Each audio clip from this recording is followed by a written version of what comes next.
Hello friends, आपका स्वागत है समर्पण आईएएस के यूट्यूब प्लेटफॉर्म पे। और इस प्लेटफॉर्म के थ्रू हम लोग आपके लिए लेके आ रहे हैं करंट अफेयर्स का कॉम्प्रिहेंसिव सॉल्यूशन यूपीएससी की तैयारी की। अगर आप यूपीएससी की तैयारी कर रहे हैं, आईएएस बनना चाह रहे हैं, तो करंट अफेयर्स को हमारे चैनल पे जो करंट अफेयर्स की जो सीरीज चलाई जा रही है उसको फॉलो कीजिए। ये आपके एग्जाम्स के लिए, प्रीलिम्स और मेंस दोनों के लिए इंपॉर्टेंट है। और साथ साथ हम ये भी बताते चल रहे हैं कि ये कहाँ पे आप यूज कर सकते हो।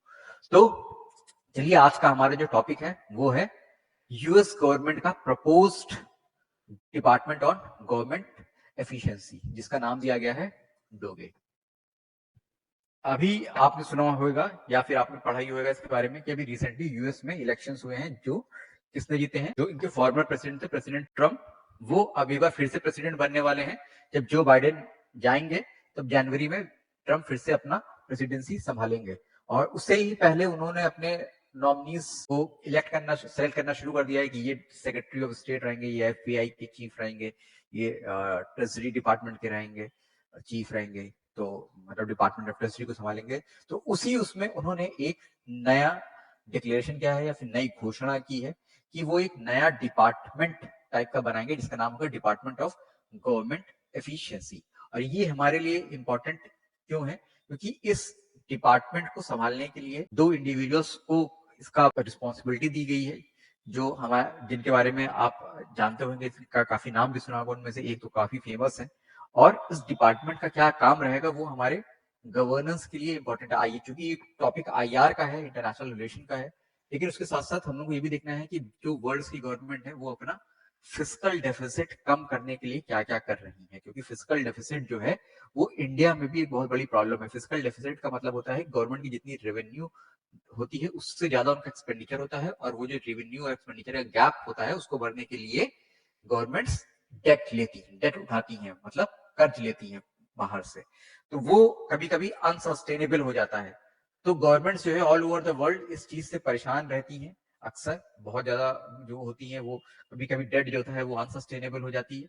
तो उसके लिए यूएस में भी यही हाल है। तो यूएस प्रेसिडेंट इलेक्ट जो है डोनाल्ड ट्रंप, उन्होंने पहले से ही इस एक ऐसे डिपार्टमेंट की घोषणा कर दी है कि ये जो डिपार्टमेंट है ये हमारा फिजिकल डेफिसिट वगैरह को कम करने में काम करेगा। अब डिपार्टमेंट को क्या काम दिया गया है कि ये फिजिकल जो डेफिसिट है उसको कैसे कम करेगा, जो गवर्नमेंट के अंदर रेड टेपिज्म है उसको कैसे कम करेगा, जो गवर्नमेंट के अंदर जरूरत से ज्यादा रेगुलेशंस है जिसकी वजह से बिजनेस ग्रो नहीं कर पाते उनको कम करने के लिए ये डिपार्टमेंट स्टैब्लिश किया गया। अब इसका नाम डिपार्टमेंट है, लेकिन इसमें एक खास बात यह है कि ये एक्चुअल में जो यूएस के बाकी के डिपार्टमेंट होते हैं, जैसे department of state foreign affairs के लिए department of treasury, department of homeland security, department of maritime affairs, या फिर आपका उनका नासा, ये सब होते हैं। इनके जैसे ये कोई एक परमानेंट डिपार्टमेंट नहीं है। नाम है इसका डिपार्टमेंट, लेकिन ये गवर्नमेंट का कोई एक्चुअल डिपार्टमेंट नहीं है। ये एक 2 मेंबर का कमीशन है जिसको, जो कि गवर्नमेंट को बाहर से एडवाइस करेगा, गवर्नमेंट का जो स्ट्रक्चर है उसके बाहर से एडवाइस करेगा। तो क्या एडवाइस करेगा कि कैसे जो गवर्नमेंट की ब्यूरोक्रेसी है जो कि जरूरत से ज्यादा होगी, कैसे उसको डिसमेंटल करें, कम करें,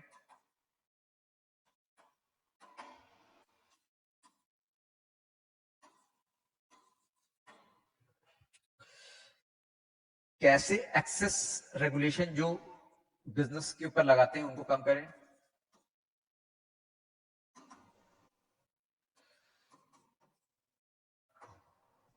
अब ट्रंप ने जब अपनी इलेक्शन स्पीचेस में पहले जब चल रहा था तब कई बार ये बोला कि अगर मैं एक रेगुलेशन बढ़ाऊंगा तो उसके बदले में 10 रेगुलेशन कम करूंगा।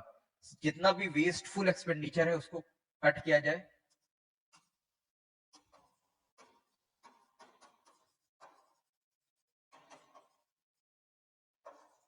एंड फेडरल एजेंसीज को रिस्ट्रक्चर किया जाए। इन सब चीजों से आपकी जो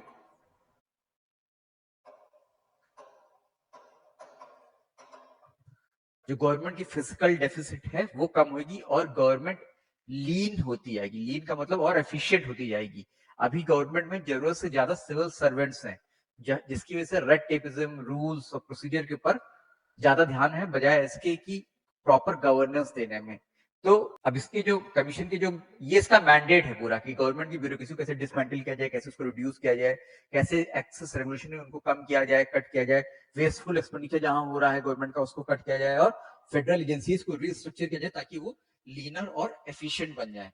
अब इसको संभालने के लिए जो दो इंडिविजुअल्स को दिया गया है वो है एक, इनको तो आप जानते ही होंगे, Elon Musk, SpaceX, Tesla और ट्विटर, सबके ये सीईओ हैं और बहुत बड़े एंटरप्रेन्योर, टेक एंटरप्रेन्योर है ये हैं। और दूसरे हैं आपके विवेक रामास्वामी, ये भी यूएस में बायोटेक एंटरप्रेन्योर है और रिपब्लिकन रेस में, रिपब्लिकन जब नॉमिनीज की रेस हुई थी ट्रंप में, तो ट्रंप ये थे, बाद में इन्होंने विड्रॉ कर लिया और ट्रंप ही रिपब्लिकन नॉमिनी बने इलेक्शन के लिए। तो इनको ये टास्क दिया गया है कि ये गवर्नमेंट को एडवाइस करेंगे, गाइड करेंगे फ्रॉम आउटसाइड। किस लिए? जो मैंने आपको इनका मैंडेट बता रखा है कि ये आउटसाइड से रखे, ये गवर्नमेंट का डिपार्टमेंट नहीं है। खास बात इंपॉर्टेंट ये है कि ये गवर्नमेंट का डिपार्टमेंट है, ये मान लीजिए एक कमीशन है, नाम इसको दिया गया है डिपार्टमेंट।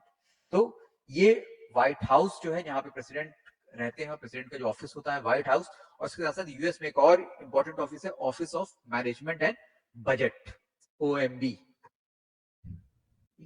ऑफिस ऑफ मैनेजमेंट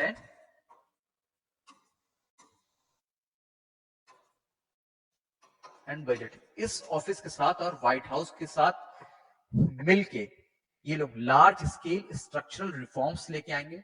ये स्ट्रक्चरल रिफॉर्म्स वही है कि रेगुलेशंस कहाँ पे कम की जाए, कौन सा नया लॉ लेके आया जाए, कैसे ब्यूरोक्रेसी में जो एक्सेस वर्कफोर्स है उसको हटाया जाए, कैसे डिपार्टमेंट्स, अगर कुछ डिपार्टमेंट्स काम नहीं कर रहे हैं तो उनको बंद किया जाए, शट डाउन किया जाए, कुछ ऑर्गेनाइजेशंस को रीऑर्गेनाइज किया जाए, उसमें टेक्नोलॉजी ज्यादा लाई जाए, और साथ साथ गवर्नमेंट के अंदर एक एंटरप्रेन्योरल अप्रोच लेके आया जाए। एंटरप्रेन्योरल अप्रोच होती है जो कि कंपनी होती है, प्राइवेट ऑर्गेनाइजेशन होती है, उसके अंदर एंटरप्रेन्योरल अप्रोच होती है, वो प्रॉफिट ड्रिवन होती है, वो एफिशिएंसी को ज्यादा वैल्यू करती है बजाय ऐसे कि रूल रेगुलेशंस के। लेकिन गवर्नमेंट इसके उल्टा होती है, गवर्नमेंट हमेशा रूल्स एंड रेगुलेशन प्रोसीजर्स पे ज्यादा ध्यान देती है। एफिशिएंसी के मामले में गवर्नमेंट जो है वो थोड़ा सा लैक करती है, जो गवर्नमेंट एजेंसीज होती है वो लैक करती है in comparison to private agencies या फिर जो गवर्नमेंट सर्वेंट्स होते हैं वो लैक करते हैं इन कंपेरिजन टू एंटरप्रेन्योर। तो वही जो एंटरप्रेन्योर से एक अप्रोच रखता है, वो अप्रोच गवर्नमेंट और गवर्नमेंट की जितने ऑफिसर्स हैं, गवर्नमेंट की जितनी एजेंसीज हैं, उसमें लाने की बात की गई है। और यही डिपार्टमेंट ऑफ गवर्नमेंट एफिशिएंसी करेगा white house and office of management and budget के साथ मिलकर। तो इन्हीं दोनों को क्यों चुना गया? क्योंकि एक तो मालूम होगा जब ट्रंप इलेक्शन लड़ रहे थे तो एलन मस्क उनके बहुत बड़े सपोर्टर्स में से एक थे, और दोनों ही ट्रंप के जो व्यूज है, ट्रंप अपने इलेक्शन रैलीज में कई बार बोल चुके थे कि अगर मैं प्रेसिडेंट बना तो मैं ब्यूरोक्रेसी को कट डाउन करूंगा, जो यूएस ब्यूरोक्रेसी है, यूएस सिविल सर्विसेज को कट डाउन करूंगा, और दोनों ही इस बात पे ट्रंप से सहमत थे। जो मस्क थे उन्होंने ये बोला है कि जो गवर्नमेंट का बजट है टोटल, वो इस समय कितना है, 6 पॉइंट, यूएस गवर्नमेंट का जो बजट है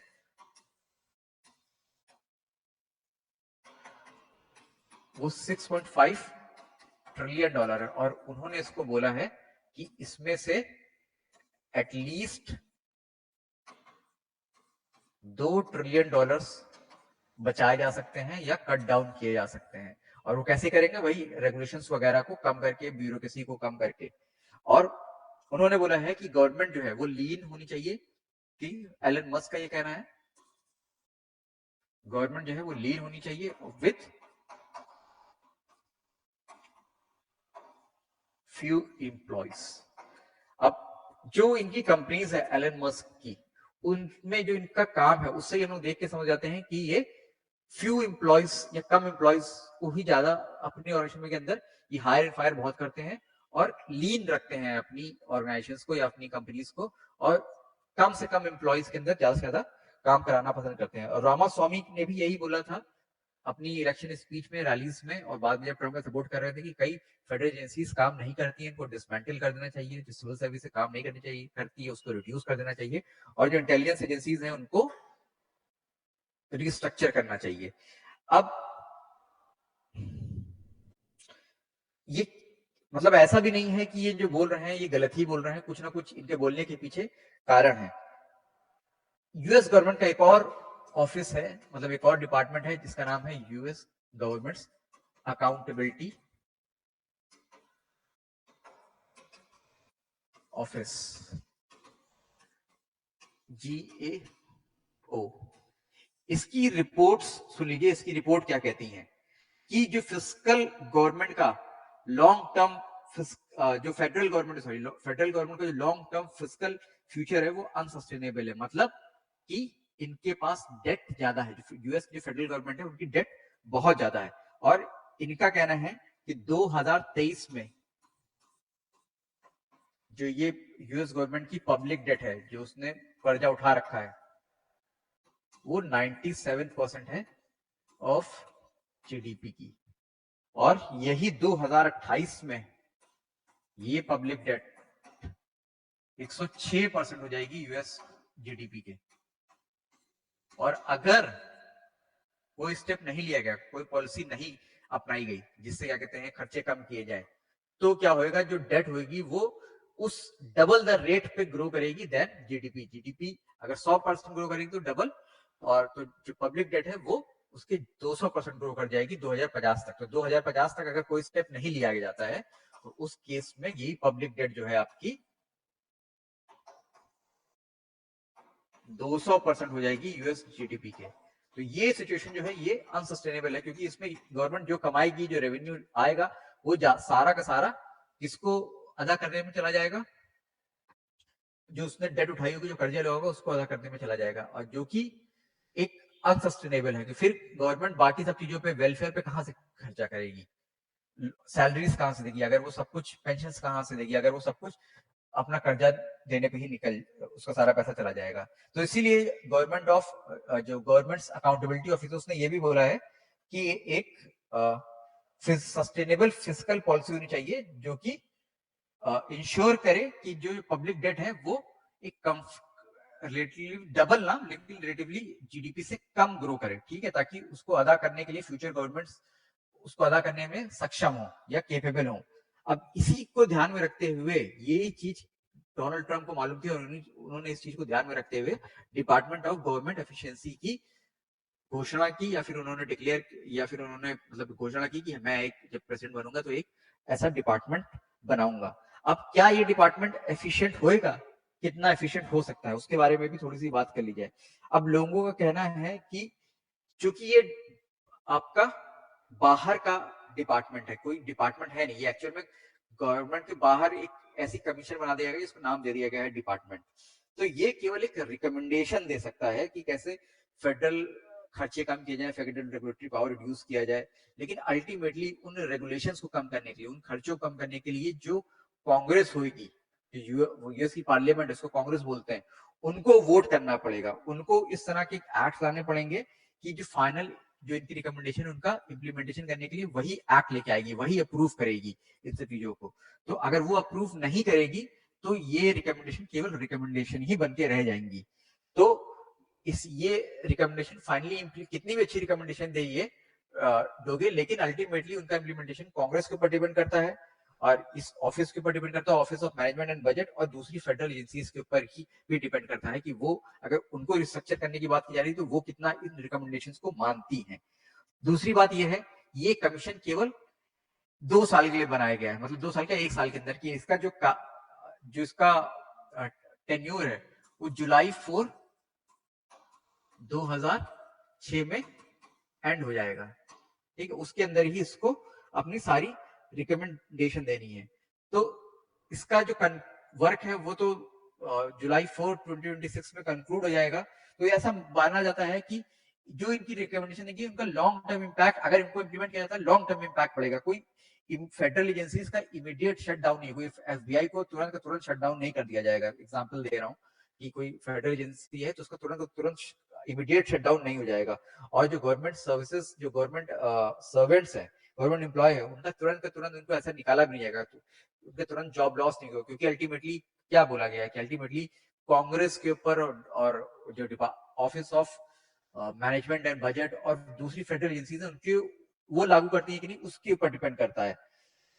लेकिन जब ट्रंप पहले टर्म में आए थे तो उन्होंने एक इनिशिएटिव लिया था जिसका नाम था शेड्यूल एफ इनिशिएटिव। ये एक इनिशिएटिव क्या था कि जो सिविल सर्वेंट्स थे उनको रिक्लासिफिकेशन करने के लिए था, कि पहले कुछ भी क्लासिफिकेशन होगा लेकिन ये उनको रिक्लासिफाई करने के लिए था कि ये टेम्परेरी है, ये परमानेंट है, ये एड हॉक है, इस तरह से। तो ये इनिशिएटिव जो यूएस गवर्नमेंट के सिविल सर्वेंट से, फेडरल सिविल सर्वेंट्स, उनको रिक्लासिफिकेशन करने के लिए, रिक्लासिफाई करने के लिए शेड्यूल एफ इनिशिएटिव ट्रंप लेके आए थे। और ये इस इनिशिएटिव ने इजियर बना दिया था प्रेसिडेंट के लिए कि जो रिक्लासिफाइड एम्प्लॉयज है उनको आसानी से वो डिसमिस कर सके। तो अगर शेड्यूल एफ इनिशिएटिव है और जो डिपार्टमेंट ऑफ गवर्नमेंट एफिशिएंसीज की जो रिकमेंडेशन है अगर साथ में मिल के इंप्लीमेंट की जाती है, तब वो यूएस सिविल सर्विस में मेजर ट्रांसफॉर्मेशन को लेके आएंगे। तभी वो ब्यूरोक्रेसी का जो लीन बना सकेंगे, ब्यूरोक्रेसी को कट डाउन करेंगे। अब जो इस बात को सपोर्ट करते हैं, सपोर्टर्स हैं, वो ये कहते हैं कि जो ब्यूरोक्रेटिक गवर्नमेंट, कोई भी प्रेसिडेंट कोई भी आता है, कोई डिसीजन लेता है, तो अंदर से ब्यूरोक्रेसी उसको रेजिस्ट करती है। वो इसलिए क्योंकि ब्यूरोक्रेसी ने एक डीप स्टेट बना रखा है। तो उस डीप स्टेट, कोई इनिशिएटिव कितना भी अच्छा सा क्यों ना हो, लेकिन अगर ब्यूरोक्रेसी अगेंस्ट जाता है तो ब्यूरोक्रेसी उसको रेजिस्ट करती है। ब्यूरोक्रेसी ने अपना एक डीप स्टेट बना रखा है। तो उस डीप स्टेट की प्रॉब्लम को एड्रेस करने के लिए इस तरह का इनिशिएटिव लिया जाना जरूरी था, जो कि ट्रंप ने लिया अपने एक डिपार्टमेंट ऑफ गवर्नमेंट एफिशिएंसी को बना के। लेकिन उन्होंने, जो क्रिटिक्स हैं वो बोलते हैं कि जो यूएस की सिविल सर्विसेज है वो क्या है, नॉन पार्टीसन है। नॉन पार्टीसन का मतलब न्यूट्रल है, वो दोनों पार्टीज के बीच में चुनती नहीं है कि उसके जो सिविल सर्वेंट्स होते हैं वो अपना ओपिनियन पार्टी इन पावर के अकॉर्डिंग चेंज नहीं करते हैं, नॉन पार्टीसन रहते हैं। भले ही रिपब्लिकन की गवर्नमेंट आए या डेमोक्रेट की गवर्नमेंट आए, जो वो बोलते हैं वो करते हैं। मतलब अपना जो उनका पॉलिटिकल आइडियोलॉजी है या पॉलिटिकल फिलॉसफी है उसको नहीं लेके आते हैं ये उनका। और दोनों ही टाइप की गवर्नमेंट, दोनों ही टाइप की पार्टी जब भी पावर में आती हैं तो अपना काम एफिशिएंसी से और इंटीग्रिटी के साथ करते हैं, अपनी पॉलिटिकल आइडियोलॉजी को बीच में नहीं लाते हैं, जिसकी वजह से उनका नॉन पार्टीसन नेचर है। और जो क्रिटिक्स कहते हैं कि अगर इस तरह के इनिशिएटिव्स लेके आए जाएं तो क्या होएगा, जो नॉन पार्टीसन नेचर है यूएस के सिविल सर्विसेज का वो खराब हो जाएगा। फिर क्या होएगा, हो सकता है जब रिपब्लिकन गवर्नमेंट आए तो अपने ही के जो सपोर्टर्स हैं उनको भर दें सिविल सर्विस में, जो डेमोक्रेट्स आए तो वो अपने ही इसको भर जाए, तो वो फिर डेमोक्रेट्स की तरह काम करेंगे और रिपब्लिकन की तरह काम करेंगे। सिविल सर्वेंट्स का जो नॉन पार्टीसन और न्यूट्रल जो नेचर होता है, जो सिविल सर्विस की बेसिक वैल्यूज है, वो खराब हो जाएंगी। अब इससे पहले भी अटेम्प्ट हुए हैं इस तरह के, डोनाल्ड ट्रंप ये ऐसा नहीं है कि ये कुछ नया कर रहे हैं, इससे पहले भी इस तरह के अटेम्प्ट हुए हैं, हालांकि वो सक्सेसफुल नहीं हुए हैं। ये ग्रेस कमीशन की, जो मैंने यहां पे लिखा है ग्रेस कमीशन, 1982 में रोनाल्ड रीगल प्रेसिडेंट थे, वो लेके आए थे। और उन्होंने एक कमीशन बनाया था जिसमें बिजनेस लीडर्स थे, और उसको मेनली यहाँ पे लिखा भी है, एक केमिकल कंपनी के प्रेसिडेंट थे जोसेफ पीटर ग्रेस जूनियर, उनके नाम पे ही ये प्रेसिडेंट थे, उनके नाम पे ये ग्रेस कमीशन बना, जो कि जिसका क्या काम था, गवर्नमेंट, यूएस गवर्नमेंट के अंदर जितनी भी इनएफिशिएंसी है, वेस्टफुल एक्सपेंडिचर, उसको आइडेंटिफाई करें और रिड्यूस करें। उन्होंने अपनी रिपोर्ट, ग्रेस कमीशन ने अपनी रिपोर्ट अपने बनने के 2 साल के बाद दी, जिसमें लगभग 2500 रिकमेंडेशंस थी। लेकिन ज्यादातर रिकमेंडेशन को इंप्लीमेंट करना है तो कांग्रेस का अप्रूवल चाहिए होगा, तो इस वजह से कांग्रेस का अप्रूवल मिला नहीं और इंप्लीमेंट हो नहीं पाई। वैसे ही 2010 में प्रेसिडेंट ओबामा ने एक फिस्कल कमीशन बनाया जिसका नाम था सिम्पसन बाउल्स कमीशन, और वो उसका एक्चुअल नाम था national commission on fiscal responsibility and reforms, और उसको जो लीड कर रहे थे एलन सिम्पसन, उनके नाम पे, और एक्साइन बाउल्स के नाम पे उसको सिम्पसन बाउल कमीशन या बाउल सिम्पसन कमीशन का भी नाम दिया गया। अब उन्होंने जो रिपोर्ट दी, उन्होंने भी ये बोला था कि जो डोमेस्टिक स्पेंडिंग है, जो मिलिट्री स्पेंडिंग है, उसके अंदर सब्सटैंशियल कट होना चाहिए। गवर्नमेंट को अपना फेडरल गैसोलीन, जो पेट्रोल का टैक्स है, उसमें इंक्रीज करना चाहिए। और जो government, US government tax break देती है कंपनीज को, कि मतलब 2 साल के लिए कोई टैक्स नहीं लेंगे, उसके उनको एलिमिनेट करना चाहिए या रिड्यूस करना चाहिए, और बदले में कंपनीज के ऊपर टैक्स ब्रेक नहीं देना चाहिए, लेकिन बदले में उनके जो टैक्स रेट्स हैं वो कम कर देने चाहिए, लोअर टैक्स रेट लगाने चाहिए। और सोशल सिक्योरिटी बेनिफिट्स, जो कि जैसे कि हेल्थ इंश्योरेंस देती है या फिर ओल्ड एज इंश्योरेंस देती है, उन सब में कुछ ना कुछ एडजस्टमेंट करना चाहिए, ताकि गवर्नमेंट जो है वो अपना फिजिकल डेफिसिट को तभी कंट्रोल कर पाएगी। लेकिन इसका भी हाल अल्टीमेटली वही हुआ कि इसके भी जो रिकमेंडेशंस थे वो लागू नहीं हो पाए, क्योंकि उनको भी कांग्रेस की ही अप्रूवल चाहिए था। तो ये हमारा रहा आज का टॉपिक। ये इसलिए इंपॉर्टेंट है, ये आईआर का टॉपिक है। तो इससे पता लगता है कि governments all around the world किस तरह से जो फिजिकल डेफिसिट की प्रॉब्लम है उसको टैकल करने के लिए ट्राई कर रही हैं या कोई इनिशिएटिव्स ले रही हैं, और ये सेम प्रॉब्लम्स इंडिया में भी होती है क्योंकि इंडिया का भी physical deficit out of control चला जाता है। तो हम ये इस एग्जाम्पल को कोट कर सकते हैं कि कैसे बाहर की कंट्रीज क्या क्या करती हैं, उसमें यूएस एक बहुत प्रोमिनेंट कंट्री है, तो यूएस एग्जाम्पल ऑब्वियसली कोट किया जा सकता है। अगर आपको ये पसंद आया हो तो हमारी वीडियो को लाइक कीजिएगा और हमको फॉलो करते रहिए करंट अफेयर्स के लिए। अगर आपको कोई डाउट है तो आप कमेंट बॉक्स में पूछ सकते हैं और उसका तुरंत से तुरंत जवाब दिया जाएगा। उसके साथ साथ हम एक आपके लिए नेक्स्ट वीडियो में एक नया टॉपिक लेके आते हैं जो कि आपके करंट अफेयर्स के लिहाज से काफी इंपॉर्टेंट रहेगा। तो चलिए अब मिलते हैं नेक्स्ट वीडियो में, तब तक के लिए मैं आपसे विदा लेता हूं।